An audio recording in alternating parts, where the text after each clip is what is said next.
Piny owacho biro tiyo kanyakla kod bengi mar KCB e chiwo hola mar Hustler Fund ne rowere ma obiro kanyakla mondo kaw hola kata kaw ohala. Chenro ma kamano biro bang' bengi no tudore kod riwruok mok mar piny owacho mar GIZ e chiwo tiegruok ne rowere 3,500 e chenro ma vijana tujiajiri. Mana kaka Edwin Okoth leronwa, okang' ma kamano koro en ranyisi mar kit hola mar adek ma inyalo chak chiw kokalo e agulu mar Hustler Fund.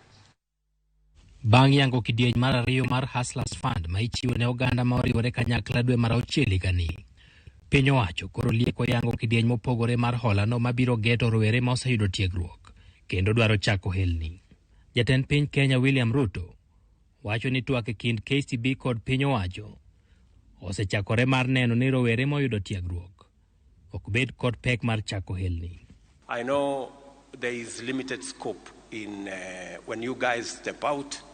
There is limited scope on how much money you can get to run your business. I will shortly have a discussion with the KCB to see what is it that the government of Kenya can do so that you people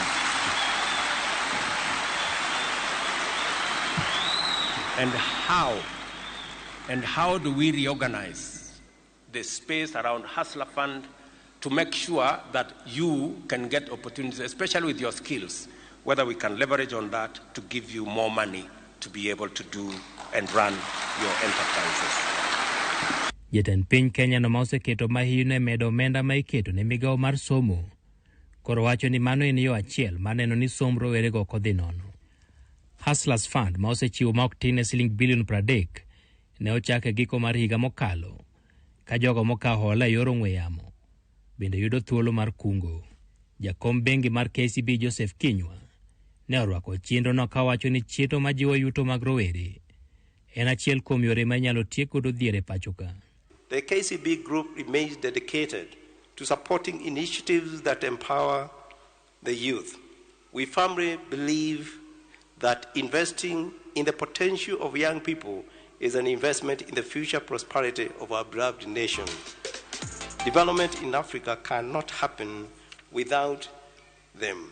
Economic growth cannot happen without those small business enterprises. Sustained socio-economic paradigm shifts cannot happen without them. And poverty, if we are to eradicate it, cannot happen without the small business enterprises. Kwan mag jo Kenya maonge kod tije osebet ka medore higni 3 mosekalo. Ma ok tin ne ji milion 3 manyo tije. Kama oingo nus mag jogo gin rowere mane kind higni 20 nyaka higni 29. Kaluwore kod duol mochung' ne golo kwan e lo piny owacho KNBS. Edwin Okoth, Ramogi TV.